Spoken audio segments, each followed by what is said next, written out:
আজকে ইউরোপের দিকে তাকান, সেখানে কোনো বর্ডারই নাই, কিছুই নাই।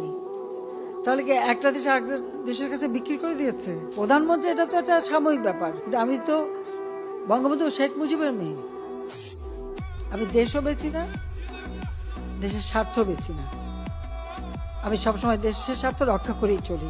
গর্ব করে তো বলেন যে আমরা স্বাধীন দেশে আছি, কিন্তু স্বাধীন দেশের অবস্থা দেখলে মন চায় মরে যাই গলায় দিয়া ফাঁসি। জানি মিথ্যা বলা মহাপাপ, কিন্তু সত্য বললেই বা আর কি লাভ? তাদের কান পর্যন্ত তো আর কখনোই পৌঁছায় না আমাদের এই কথাগুলোর তাপ। লক্ষ কোটি মানুষের জীবনের বিনিময়ে সোনার বাংলাদেশ স্বাধীন করলো, সেই দেশের মধ্য দিয়েই নাকি অন্য দেশের মানুষ যাতায়াতের রাস্তা করলো। কোনো উপহাস না, একটা প্রশ্ন করতে চাই, নিজের ভালো তো পাগলও বুঝে, তাহলে আপনারা কেন বুঝেন নাই? তবে এর পরিণাম খুব ভয়াবহ হবে, বুঝতে পারবেন পরে ঠেলা। যখন আপনার জীবনেও অন্ধকার নাইমা আসবে, সেদিন ফুরায় যাবে ওই সুন্দর দিনের বেলা।